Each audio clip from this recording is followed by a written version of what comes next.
All right. What's going on, everybody? You already know the name. You already know the game. Today we're talking about the Prophet Noble Drew Ali.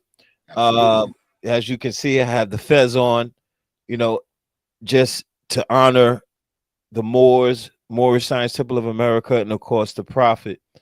Um, hey, what's going on, Asiatic Soldier? Peace Awareness Daily. Thank you guys for chiming in, coming into the chat. Shalom. Let's talk about it. Let's build about it. Let's do it. First off, I want to start it off as if you were opening up for a temple meeting. Absolutely. We would first say the prayer and then we'd open up with praise and honors. We first rise giving praise to Allah, the Father of the universe, almighty, eternal, and incomprehensible, but closer to you than your jugular vein. We extend honors to the last prophet of these days, Prophet Noble Drew Ali. Jesus come again. This is what we teach in the Moorish Science Temple of America. We don't teach it in a spooked out way. We teach it in a very real, pragmatic, and practical way. Prophet Noble Drew Ali is the last prophet in these days and times, right? We give honors to the Honorable Marcus Mosiah Garvey, who paved the way for Prophet Noble Drew Ali and his mission. We call him the harbinger, as in just as John the Baptist paved the way for Jesus in his day. This is what Marcus Mosiah Garvey did. Marcus Mosiah Garvey is known for this statement: the propensity of the Negro is to disobey orders coming from himself. Hmm. We extend honors to the Moorish Science Temple of America, founded in 1913 AD. Was it called the Moorish Science Temple of America in 1913 AD? No. But we call the thought, what are we speaking about? The thought that developed into began in 1913. Mm. The thoughts of Allah change not. Their manifests change and unfold and develop. Mm-hmm. So the Moorish Science Temple of America, people, is a thought. That's what it is. It's a thought. That thought manifested in 1913 AD in Newark, New Jersey. Our Prophet Noble Drew Ali. We give honors to man because when man honors man, he honors his Father God Allah. That's how we begin. And then we begin with the reading of the laws. You want me to do that too? We can do that. Yes, sir. Let's go. There's a reading of the laws. Divine Constitution and Bylaws of the Moorish Science Temple of America. Salvation, our God, unity. Moorish Science Temple of America, Divine Constitution and Bylaws, Act 1. The Grand Sheik and the Chairman of the Moorish Science Temple of America is empowered to make law and enforce law with the assistance of the Prophet and the Grand Body of the Moorish Science Temple of America. The Assistant Grand Sheik is to assist the Grand Sheik in all affairs who lives according to love, truth, peace, freedom, and justice, and is known for the members of the Moorish Science Temple of America. Act 2.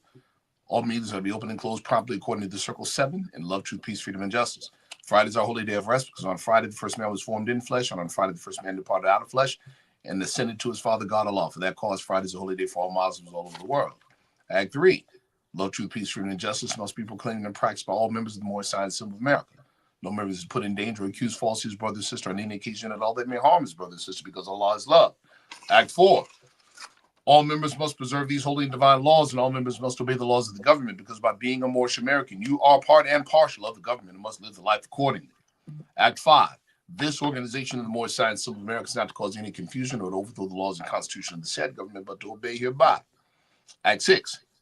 With us, all members must proclaim their nationality. We're teaching our people their nationality and their divine creed that they may know that they are a part and a partial of this said government and know that they are not Negroes, colored folks, black people, or Ethiopians, because these names were given to slaves by slaveholders in 1779 and lasted till 1865 during the time of slavery. But this is a new era of time now, and all men now must proclaim their free national name to be recognized by the government in which they live and the nations of the earth. This is the reason why Allah, the great God of the universe, ordained Noble Drew Ali the prophet to redeem his people from their sinful ways. The Moorish Americans are the descendants of the ancient Moabites who inhabited the northwestern and southwestern shores of Africa. Act 7. All members must promptly attend the meetings to become a part and partial of all uplifting acts of the Moorish Science Temple of America. Members must pay their dues and keep in line with all necessities of the Moorish Science Temple of America. Then you're entitled to the name of faithful. Husband, you must support your wife and children. Wife, you must obey your husband, take care of your children, look after the duties of your household. Sons and daughters must obey father and mother and be industrious and become a part of the uplifting of fallen humanity. All Moorish Americans must keep their hearts and minds pure with love and their bodies clean with water. This divine covenant is from your holy prophet Noble Drew Ali through the guidance of his Father God Allah. Noble Drew Ali founder, Moorish American prayer. Allah, the Father of the universe, Father of love, truth, peace, freedom, and justice. Allah is my protector, my guide, and my salvation by night and by day through his holy prophet Drew Ali. Amen. We'll now direct your attention to the Great Meetings on Quran Questions for Moorish Americans, page 7. Questionnaire and the Additional Laws for the Moorish Americans by Prophet Noble Drew Ali. Act 1, I'll read Acts 1 through 5. Grand Sheikh and governors and heads of all temples, all businesses. Each said temple must be approved by the Prophet Noble Drew Ali before acting upon by any members. Let it be finance, property, or any line of life that will cause the members to sacrifice finance, etc., that will cause the support of any group of members. Any former officer that violates these laws is subject to be removed from his office under heavy restriction, etc., by the Prophet of the Grand Sheikh. Act 2. All members who attend their added meetings and the public meetings properly. Members found standing around in the meeting period shall be fined 50 cents on the first case, and on the second will be fined $1, which will go on the emergency fund. If a member is working, his monthly dues must be paid, and if he has money in the bank, he must subscribe for as much as he is able to the Moorish Uplifting Fund, because it takes finance to uplift the nation. Act 3. It is lawful and divine duty of every good member, if he is able in finance, to aid me in saving the nation, and if he does not, he is an enemy to the cause of uplifting his own people, and justice must catch you. Let it be he or she, according to love, truth, peace, freedom, and justice, as I have the power invested in my hands. I must enforce the law. I will have to enforce the law in order to save the nation. Act 4. All members, while making a public speech, must not use any assertion against the American flag or speak radical against the church or any member of any organized group, because we are to teach love, truth, peace, freedom, and justice. Act 5. All members must probably attend their meetings and send their children to Sunday school. The teacher must confirm himself to the questionnaire. And let every member exercise 5 cents who is able to do so, because out from the Sunday school come the guiders of the nation. Praise the law. Acts 6 and 7 were already read. Now take a reading from the Holy Quran of the Moorish Science Temple of America, divinely prepared by the noble Prophet Drew Ali, by the guiding of his Father, God, Allah, the great God of the universe, to redeem man from a sinful and fallen stage of humanity back to the highest point of life of his Father, God, Allah. I'll direct everyone's attention to page 58. Divine instruction from the Holy Prophet, chapter 47, Egypt, the capital empire, the dominions of Africa. I will read instructions 6 and 7. The Moabites from the land of Moab, who received permission from the pharaohs of Egypt to settle and inhabit northwest Africa. They were the founders and are the true possessors of the present Moroccan Empire, with their Canaanite, Hittite, and Amorite brethren who sojourned from the land of Canaan seeking new homes. Their dominion and inhabitation extended from northeast and southwest Africa across the Great Atlantis, even into the present North, South, and Central America, and also Mexico and the Atlantis Islands, before the great earthquake, which caused the Great Atlantic Ocean. Islam. There we go, bro. Islam. Peace to everybody in the chat. Peace to everybody in the chat. Thanks, Awareness Daily, for your donation today. Self-elevation, peace, family. Peace to you. Happy physical to the Prophet Noble Drew Ali. Yes. Okay. Now, good to see you. Peace. Peace. So now, to take it into Prophet Noble Drew Ali. Prophet Noble Drew Ali was born in North Carolina. Yes, sir. North Carolina. And I want to touch on that really quick, brother. Yeah. Because there's been a number of over the past decade or so, there have been a number of scholars that have written about the Moorish movement. A lot of it has not been accurate. There's one individual in particular who wrote a piece called Before the Fez. He's out of Indonesia. His name is Brother Fatih Abdad. In that piece, Before the Fez, he makes some inferences based on some recently discovered information about Prophet Noble Drew Ali. He found birth registration records in Roanoke, Virginia, right? That appears to have Prophet Drew Ali's name, Timothy Drew, or actually it says Thomas Drew, right? And so he took that to mean Noble Drew Ali wasn't born in the state of North Carolina. He was born in the state of Virginia. Right? Okay. And so, of course, that kind of shook up some people. But shout out to my assistant Grand Sheikh, Brother C. Martin Stancil Hill, who, with empirical evidence, right, dispelled that. How? Here we go. Anybody from the Carolinas born in the late 1800s all the way up to the early 1900s. If you were born in North Carolina during that time period, you'd be hard pressed to find birth records from the state of North Carolina if you were Asiatic. Mm-hmm. Why? Because the state of North Carolina would not register Asiatic births during that time. Wow. To get a registration of birth, you had to travel across the border to Virginia to do so. Wow. Damn. See? A lot of people don't know that. But now you do. But now you do. Now, so there are other, what I would say, folklore out there about There's a lot. Charlie. There's a lot. You know, he was a part of a circus, I've heard at one point. He went to Egypt at one point. He studied in Egypt, and I don't know.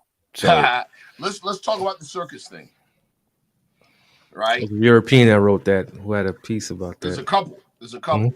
And here's the truth.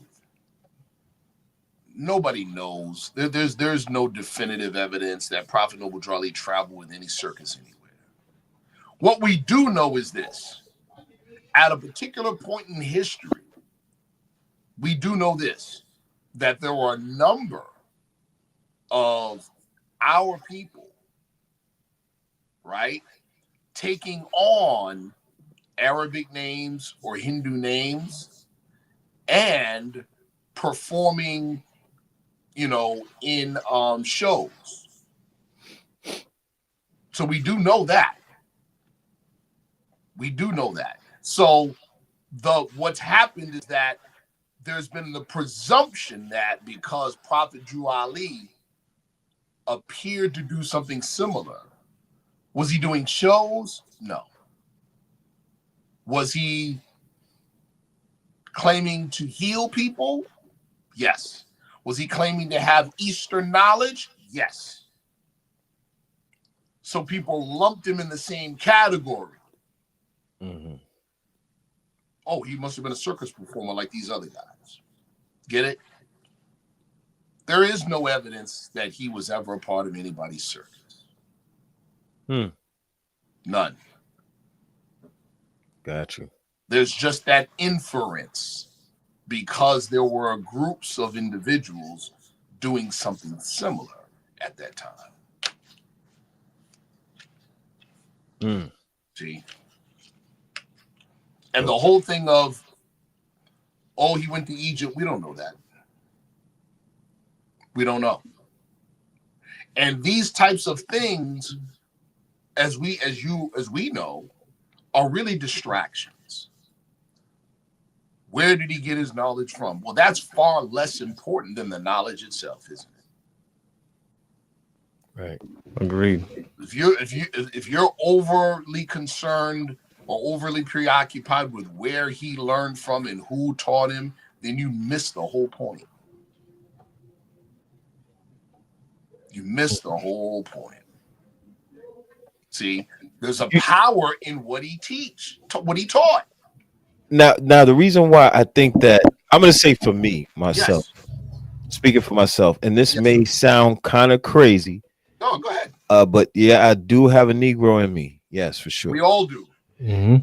Now, when I speak, when I look at the literature and the way he set everything up, yes, and it wasn't duplicated again.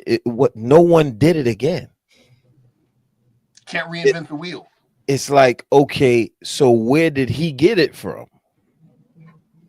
Because an Asiatic from North America, right? Right. You see, right. Now I can see the logic. Follow me, and I want to speak purely mundane pragmatics.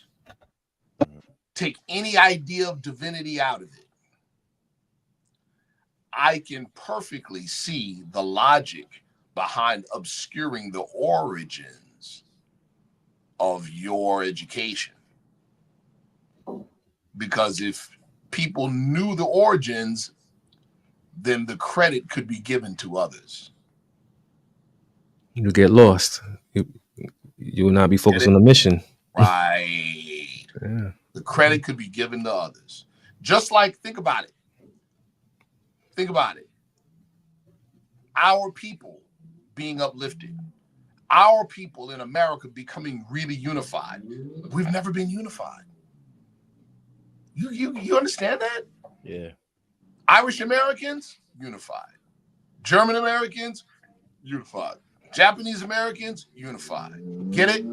We've never been unified in America. That's our objective. That's the objective of the movement. The uniting of the Asiatic nation in the states of North America. Mm-hmm. Right? But now follow me. What if another nation or another group could take credit for that? What would that do to us?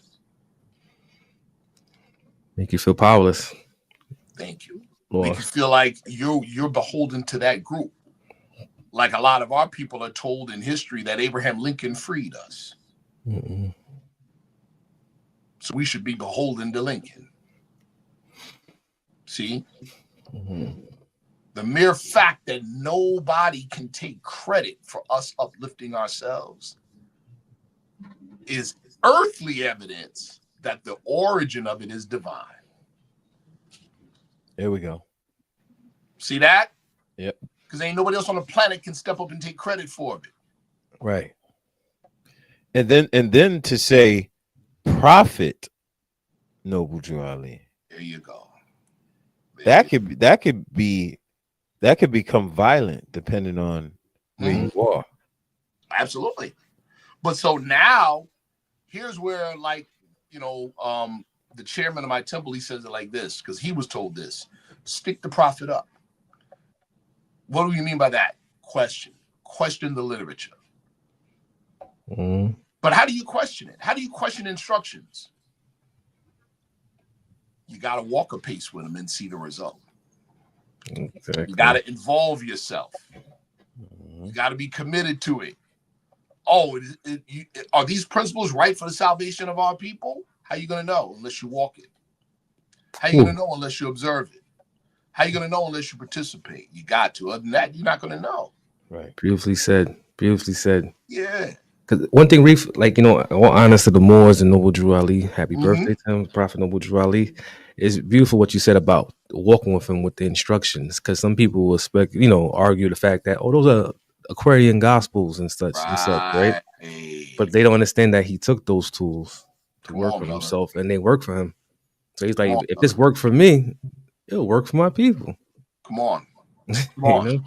And to that point, okay, maybe I doubt it. Mm-hmm. Okay. I could try it. But to try it means I got to put the time in to know it. Exactly. And what? I got to put the time in to know it. Now I'm going to try it. Maybe he's right. Maybe he's wrong. Let's find out. And if I find out that it works, then maybe he is exactly who he said he was. Exactly. See that? And now I can stand on it and go, you know what? That is a lost prophet. Mm-hmm. I know it's a lost prophet. How do I know? Because I follow those instructions and I see what's happened in my life. Exactly. Now I know. See? Exactly. That's it. There's no other way. There's no other way. Mm-hmm. You got to walk a pace with it. If you don't do that, you don't know. Mm-hmm. See? Exactly. Wow. Yeah.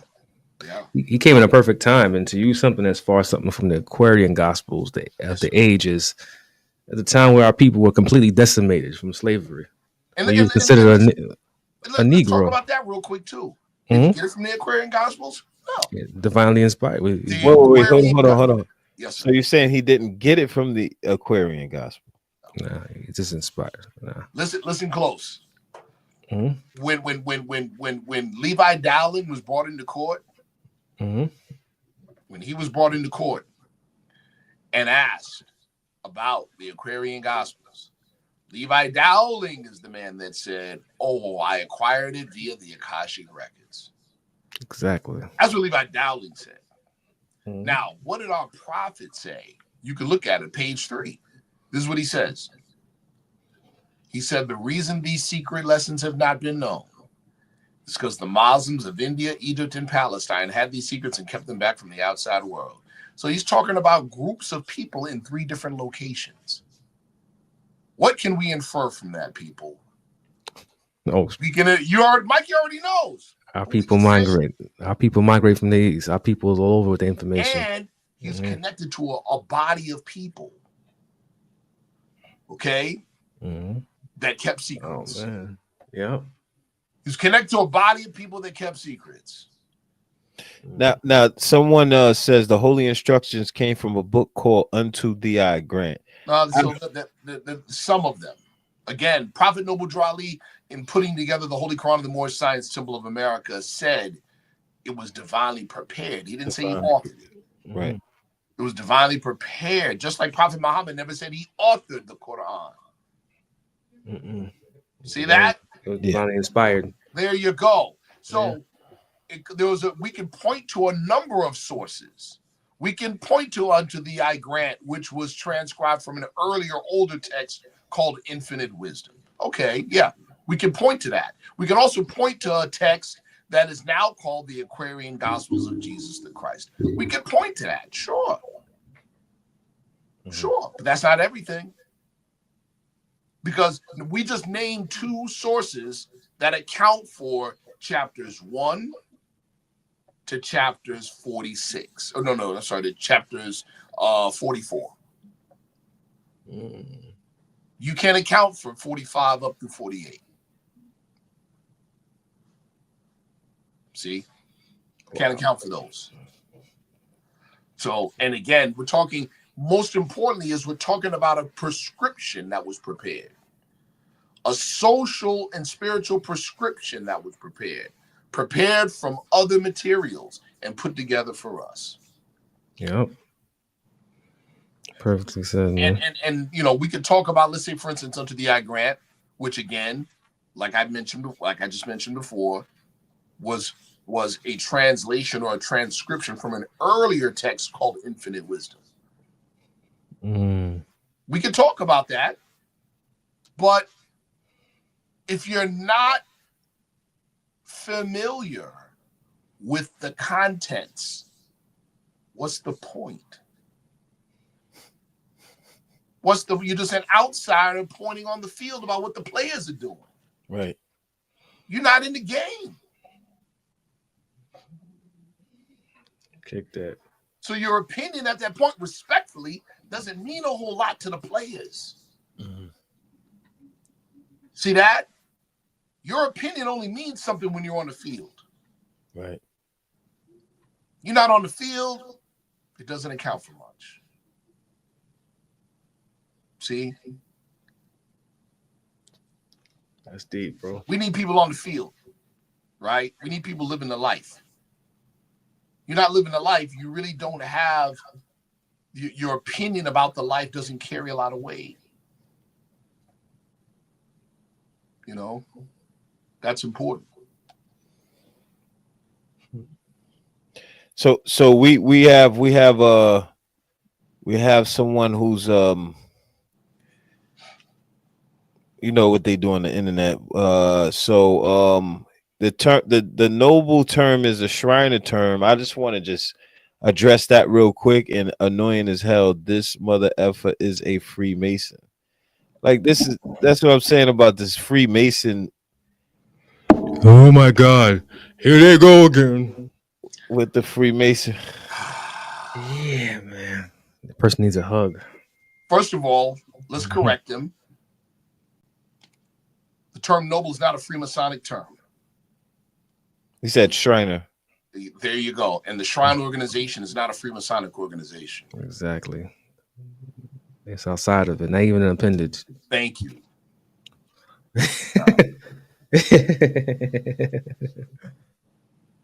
Yeah, man. Let's start with that. Can you say that again? Can you repeat that? Yeah, let's start with that. The Shrine organization is not a Freemasonic organization.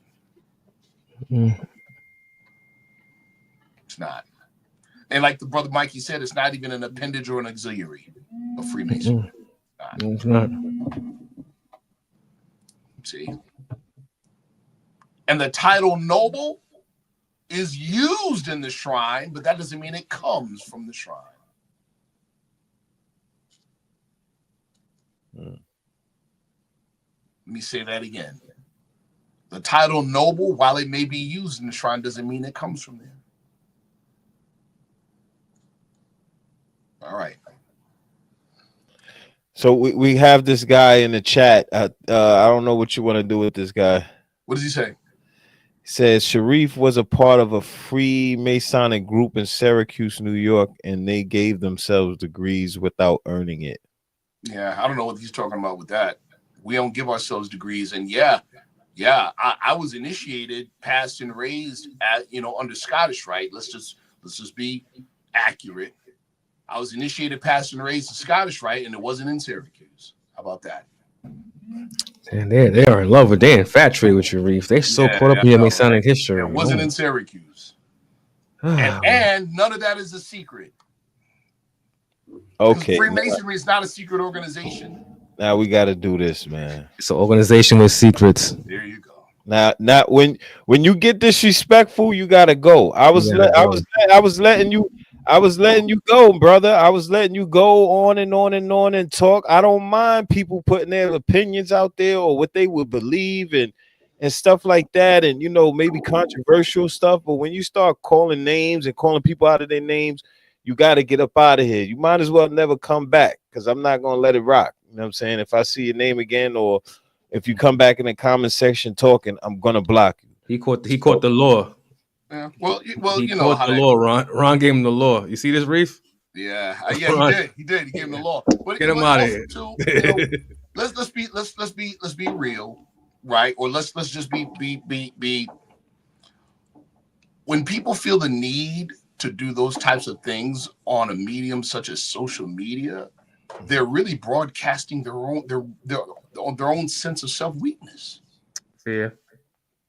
And lack of respect, because we're talking about the prophet. You know what I'm saying? Like, do that on another podcast. You know what I'm saying? Do it on another part. Here's the other part too. If they really felt the way, we're right in Syracuse, New York. Let's sit down and have a conversation.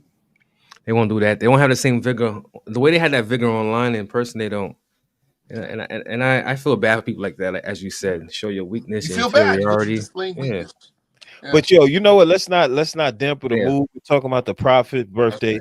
Happy birthday, prophet. Happy birthday to the prophet. So now let's go back to divinely prepared. We already cleared that, and then coming from the 5% nation and 120 supreme wisdom being 120. Right. I don't have no problem with anything being divinely prepared. I totally got it. When I went into Moorish science, I said, "Oh, divinely prepared."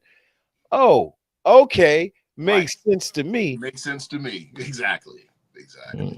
Yeah, That's right. And again, even like when we talk about the prophet, Noble Drew Ali being a prophet, right? Well, in the simplest explanation, what is that? Someone who prophesies. Well, what is prophecy? Foretelling. Right. Accurate foretelling. That's prophecy, right? So you'll have some people that'll say, well, he didn't have the knowledge to raise our people, or else he would have raised them. Well, remember, he's a prophet. He also said when the movement was popping in terms of what people could see. We're talking late 20s. He said the numbers are going to dwindle down to a very few, but keep my doors open. I'm going to drive the Asiatics in. He said, I didn't come for this generation. I came for the children and the generations yet unborn. He said in the year 2000 or more. So he wasn't even talking about that time period, people. He's talking about this time period. He's seen further. Wait, see that? Did he actually say 2000? Yes. He said in the year 2000, the Moors will come into their own. I got to see that, man. I'll show it to you. Because I'm going to tell you, the Moors in the year 2000 exploded, didn't they?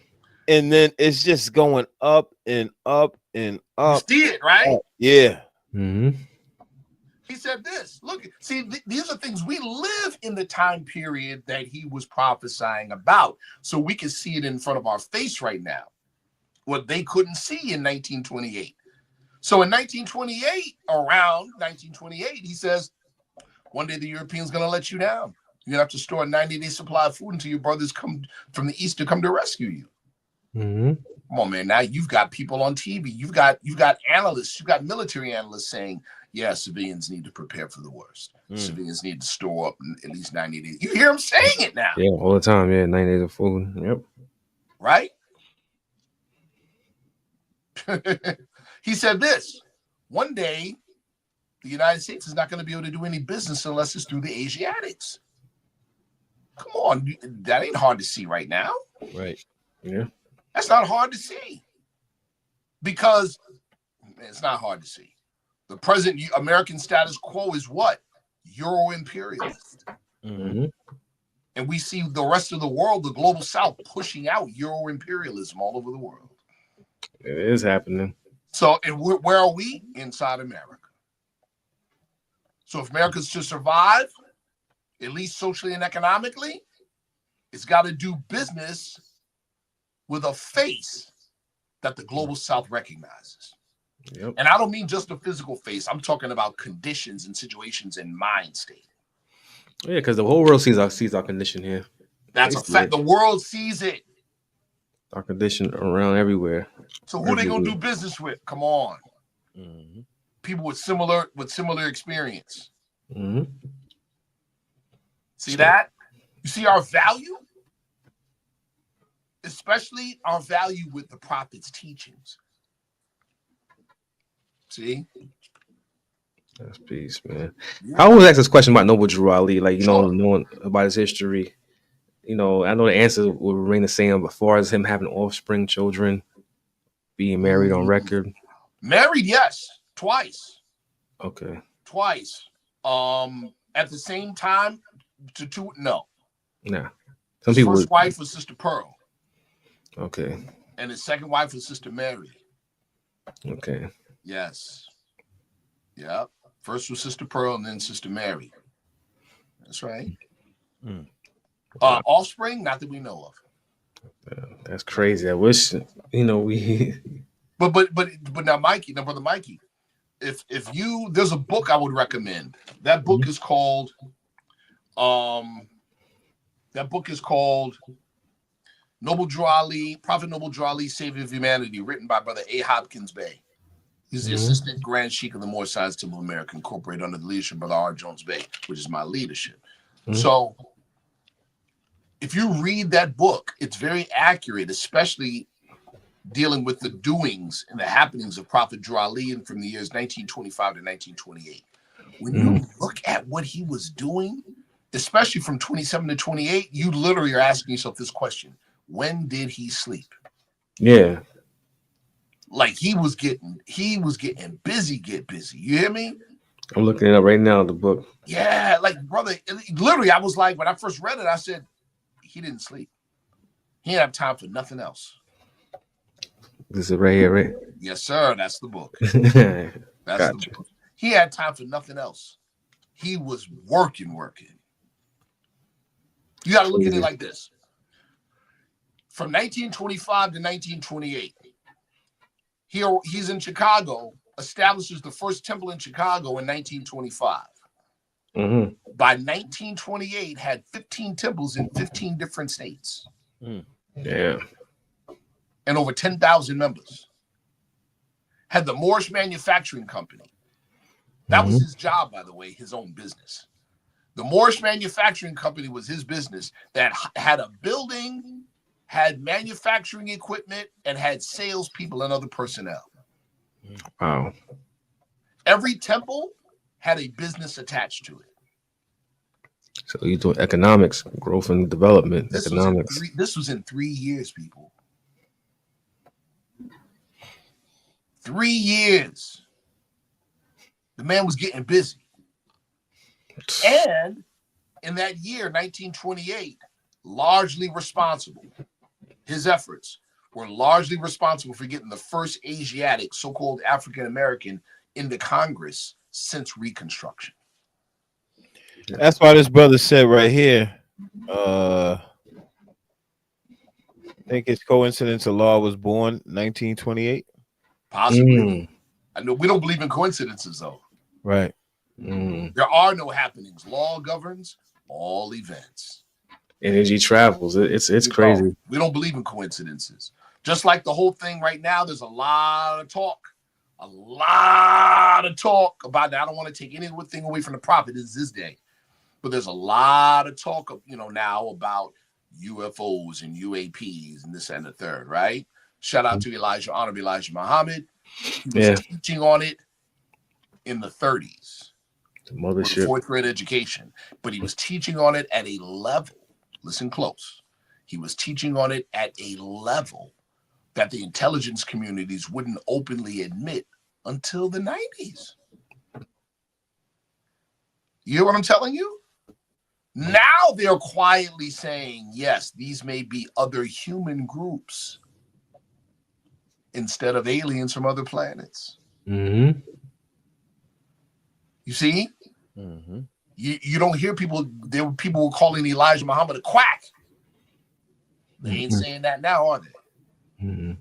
Prophet Noble Drew Ali said, I've got airplanes, zeppelins, and apparatus. I'm going to take my good moors up on the apparatus on an incline until the destruction is over. That's what he said. What did Elijah Muhammad say about the mother plane? That it was built on an island off the coast of Japan. It was completed in what year? 1929, and took flight that same year. When did Prophet Noble Drew Ali pass form? July 20th, 1929 at 10:10 p.m. Wow. We don't believe in coincidences. We don't. But perfect thing to ask is was Elijah Muhammad a member of the Moorish Science Temple? Good question. We were going to handle that on Sunday, but my bad. I ain't know, my bad, Rod. See, our minds are, I would say, as not just as a member of the Moorish Science of America, but also as a researcher, I would answer this way. We have no definitive record that the Honorable Elijah Muhammad was a member of the Moorish Science Temple of America. Now that might sound, that's going to be unpopular with a lot of people in my organization, but we don't have anything definitive yet. I'm not saying it doesn't exist. I'm saying I haven't seen it. Now I will say this. Elijah Poole Bay. I heard that. Yeah. The connections between the Nation of Islam and the Moorish Science Temple of America are numerous. They're just not in areas that many people would look. You want to see a connection? Look up the history of an organization called the Society for the Development of Our Own. SDOO. Look that up. You want to see other connections? Research Brother Hassan Abdul Karim, who's a minister in the Nation of Islam, and at one point was the minister of Mosque 27 in Los Angeles, California. Right? Okay. Look him up. How do you get the name Abdul Karim? Yeah. Abdul Karim was a famous Moroccan major in the Rif army, the Rif Mountains, who were fighting the French occupation in Morocco. How did Hassan Abdul Karim get that name? His mother gave him that name. His mother was a member of Temple 35 in Hartford, Connecticut, Moorish Science Temple of America. Okay, I got it. He grew up in the temple. Brother Ramza, who was very close friends with Minister Louis Farrakhan, he was the national jeweler for the Nation of Islam. He used to have a booth in the Mart 125 across from the Apollo. What? Brother Ramza was a powerful brother. Yes. Brother Ramza pulled his nationality card out and showed us personally. Took it back, March 2025. Wow. His family grew up in the Moorish Science Temple of America. Captain Yusuf Shah, aka Captain Joseph X. Yeah. Who was the captain of captain of the FOI in Mosque number 7. Yeah. Full name.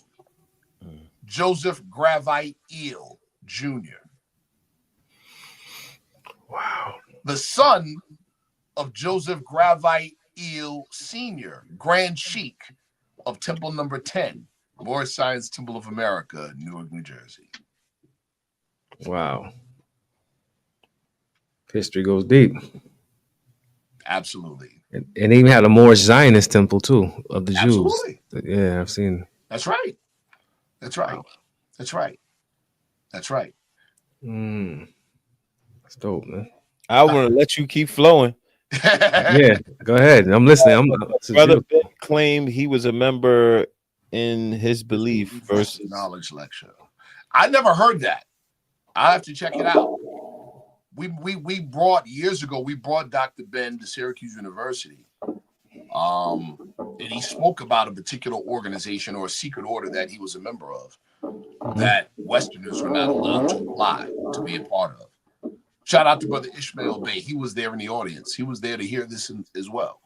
But yeah, he spoke to us about that, but he never spoke to us about being a member of the movement. Now, there is one thing he did speak about openly, that he studied and has a degree in Moorish history from Spain. That we've heard him say.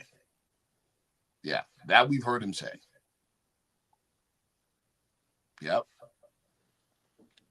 So interesting stuff. And that's another interesting point to this day. One of my students, one of our martial arts students, European, he taught English in Spain for about 5 years. He taught English in Spain for like 5 years. He says in the south of Spain to this day, Europeans are called white people. Africans are called Moors to this day. Whoa. In Spain. Yeah, they do. What's a popular Spanish food dish? Rice and peas. Mm-hmm. Arroz con pollo, right? You know what it's called in Spain? What? Moros y Cristianos. Yo. Word is bond. That's what it's called. It's deep. Beans and rice, black beans and rice is called Moors and Christians. That's been a war that's been waging for a long time. Islam versus Christianity. That's that holy war. Brother Mikey. Yeah. The prophet got us back in. He put us back. Let's say put us in a war. Mm-hmm. Right? Because we were already there. We forgot we were already in the struggle. Mm-hmm. We didn't realize we were in the struggle. The whole slavery and up from slavery is a part of that overall struggle. It doesn't make up the struggle. It's a part of it. Prophet Drew Ali put us back in the game. Okay, let me ask you this. Yes, sir. This Elijah Poole Bey name. Mm-hmm. Elijah wearing a fez. Yeah, we can speak to both of those. Okay, I want to talk to Eric Muhammad about that without, any controversy, but it's a question that needs to be asked. For sure. Where did Elijah Muhammad get the idea to wear a fez like that? It wasn't Honorable Elijah Muhammad's idea to wear the fez. Wasn't it his brother John Muhammad who had it on one point? Well, John did too, but it wasn't their idea. Whose idea was it? His teacher's idea, Master Farad Muhammad. When Master Farad Muhammad first began to organize his group, it was called the Allah Temple of Islam, ATI. I don't know about that, yeah. Okay, they wore fezzes with a crescent, moon, and star emblem on the front. Mm-hmm. Why did they stop wearing fezzes? Because in 1933, there was an issue where a sister was arrested for contributing to the delinquency of a minor because she wasn't bringing her children to school, right? Because they had what they called Muhammad's University of Islam, and that's where they were sending their children. So they brought her to court. There was a conflict in the court, a fight. And it was written about in the newspapers. The newspapers called them Moors. So then Elijah had his people stop wearing the fez so they would not be confused with the Moorish Science Temple of America. That's deep. That's wild. So So I have a question. I have a 2-part question. Sure. So was the Moorish science running parallel with the Garveyites At a particular point, yes. at a particular point? At a particular point. At a particular point. Now, was Prophet Drew Ali teaching before Marcus Garvey was in the country? Yes. Okay. 1913. Why do we call him forerunner, though? Why do we call the Marcus Garvey forerunner? Because Marcus Garvey's work prepared the minds of our people for what Prophet Drew Ali was bringing. Got you. Now, there's a question here that I think is a great question. What was the relationship between the Prophet and Farad? We don't know if there was any relationship. Yo, Ron, we don't. That's a good question. But again, these are distractions. We don't know if there was any relationship. There's been people that have spoken to. For instance, there's an old wives' tale out there that when the Prophet was teaching in New Jersey, right, Canaanite temple, that there was a foreigner that came and was speaking Arabic, and he just wowed the people, and the implication was that was Farad. That never took place. That never took place. There were issues with Canaanite temple, but it had nothing to do with a foreigner speaking Arabic. The issues with Canaanite temple had to do with the Prophet Drew Ali's partner, James Dixon, who did not believe that we should be practicing Islam. Who? He fell back on the Christianity demonstration. Okay. That was the issue. That was the issue. Which is the very same issue that Abdul Hamid Suleiman ran into later. There's another paper out there that implies that Abdul Hamid Suleiman originated Canaanite temple and not the Prophet. And then people wanted to take a step further and say the Prophet learned from Abdul Hamid Suleiman. No. The earliest we place Abdul Hamid Suleiman in New Jersey is 1921, 1922. This is why I like this conversation. Yes. Because I keep hearing Farad was a member of the MSTA. We can't prove that. We can't prove that. Mind you, Brother Sharif is a part of the what's the name of your research team? Ali's Men. Ali's Men that put in a lot of research on these subjects. We can't prove that. You ask anybody to prove it or show evidence to the fact, they can't do it. What they'll do is they'll point to a name. They'll point to a Ford Ill or a Ford Ill that's supposedly David Ford L. David Ford Ill. Yep. They'll point to a guy named David Ford Ill. There was no official of Temple Number 4 by the name of David Ford Ill. And even if it was, how does that connect to a Wallace Dodd Farad? Or how? We don't. In other words, at best, it's barely circumstantial. It's barely. And here's the other part too. Let's be real. We're talking Temple Number 4 in Detroit, Michigan. By 1928, this is well known.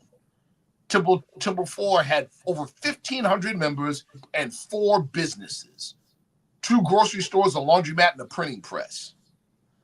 You mean to tell me that Farad was a member of Temple Number 4 and it was that public, and then in 1930 he starts going around in the same neighborhoods in Detroit and nobody knew who he was? That's true. That's a good point. Makes no sense at all, people. That's true. Yeah, I'm telling you, a lot of it became spooked out. Come on. And for those, you know, I wanted to say this may be addressed again. Depending on, you know. Brother Ron, this is how I feel about it. This is my personal feeling. A lot of us feel, and I'm talking about in the Moorish movement, feel our own imperfections because we're not studying right. Hear what I said? We're not studying right. So we're looking at the past and looking at how the movement appeared to go into occultation or go down while the Nation of Islam came up. So we feel a way about it. So now we want to swagger jack. Well, the nation came from us, and the nation, and you get what I'm saying? Whether it did or not is really irrelevant. What it is, what a lot of us are doing in the Moorish movement is envying and coveting another man's work. Yeah. When we should have the same level of veneration for Prophet Drew Ali as they did for Elijah Muhammad. Exactly. Simple. See? And both serve the goals of what Noble Drew Ali was trying to do. The Moors teach about nationality, you know what I'm saying, knowing your creed and whatsoever. And the Nation of Islam is, you know, spiritual, some semi-civic, but like, you know, standing up for self, doing for self. So listen, the Prophet's program on economic security. Now, I want to just go over these questions. We have we have 4 questions here. The first one: have any of you on the panel heard of the story of very familiar with Lucius Lehman? San Quentin. Absolutely, yes. Okay, what about this one here? I'm not familiar with that name. Yeah. Okay. Now my last 2 questions. Are there any pictures of Elijah Muhammad in the temple? No, sir. Not that we have. I'm not going to say that they don't exist. We've never seen them. All right. Is prophecy a powerful word going forward, or a crystal ball type of thing? Okay, great question. So follow me. Mr. Andre Coleman and anybody else, right? If we accept that quantum mechanics is real, please listen. If we accept that quantum mechanics is real, we've also accepted ipso facto that prophecy is scientific. Because if you accept quantum mechanics is real, then by direct implication, you accept quantum entanglement is reality. And if you accept quantum entanglement is a reality, then you accept the fact that every living thing is bound by cords to every other living thing. And life, according to quantum mechanics, is not defined simply as being in the flesh. See? We hear the word prophecy and it sounds antiquated and spooky. Right. But we can say quantum entanglement and go, oh, yeah, that's a real. See? You just agreed that prophecy is a reality by agreeing that quantum entanglement is real. Because quantum entanglement is not bound by space or time. If you agree with the reality of quantum entanglement, then you agree that it is at least possible for me to prophesy into the future. See? That's just the truth. That's just the truth. You know? Gotcha. Yeah. Now, you know, I really want to address that. This is a question that people really ask about a lot. Is there any proof of Elijah Muhammad being a member of the MSTA? That question there again. Is there any proof? Any proof? There are some things that we could point to that might allude to it, but do we have anything definitive? No, not at present. And even if we did, what would be the point? Follow me. Even if we did, what would really be the point when the vast majority of what he's known for took place where? outside of the MSTA. Right. What's the point? See, a better point is this. Here's a better point. What do we in the Moorish movement have to show for our teaching? Or what do we have to show that demonstrates our fidelity to Prophet Drew Ali? Shout out to Ishmael Bey. I see him in the audience. And you know what? Sheikh Sharif did say that. That's a fact. A lot of people don't know who Sheikh Sharif was. I'm not talking about Prophet Noble Drew Ali when I say Sheikh Sharif. Sheikh Sharif was an elder in the early days of the Nation of Islam, back in the ATI days. Yeah. And he said Elijah loved the Moors. That's a fact. As a matter of fact, more specifically, what Ishmael's talking about is when he first went on the run in 1934. And he was at, brother Ishmael knows about this too, what I'm about to say. When he was hiding out in DC, right? At brother Benjamin and sister Clara's house. And he was traveling up and down the Eastern Seaboard under assumed names, teaching at various temples and other places. Temple 35 in Hartford, Connecticut was one of them. See?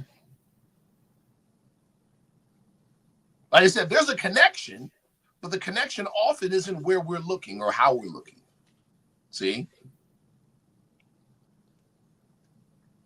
That's the truth. Now here's another question of why did Elijah use the term black, given that black is in science means death and the prophet taught nationality? Well, first and foremost, he wasn't a part at that time, at least at that time, it's obvious he was not a part of the prophet's organization. Right? First. Secondly, I can't speak to why the Honorable Elijah Muhammad taught that. I can't speak to that. I don't know. You see, I love the Honorable Elijah Muhammad. I love those teachings. I do. I'm not a part of that organization. See, not a part of that organization. So I'm not going to do the either or thing. Get it? Right. Yeah. I'm not going to do the either or thing. We're not going to watch this. Listen, people. We're not going to practice the principles of segregation. Let's look at to that point, let's look at the full name of the Nation of Islam. Because Nation of Islam is not their full complete name. The full complete name of the organization is this: the Laborers for the Lost Found Nation of Islam in the West. What does Prophet Drew Ali have to say about that? I'll tell you. Chapter 45. This is what he has to say. The Asiatic nations and countries in North, South, and Central America. The Moorish Americans and Mexicans in North America. Brazilians, Argentinians, and Chileans in South America. Colombians, Nicaraguans, and the natives of San Salvador in Central America, etc. All of these are Muslims. In other words, all of these are the Nation of Islam. See, we're thinking wrong, people. We're thinking separate and segregate. Right. We're thinking wrong. We have to think Islamically. Islamically means what? Seek the unity.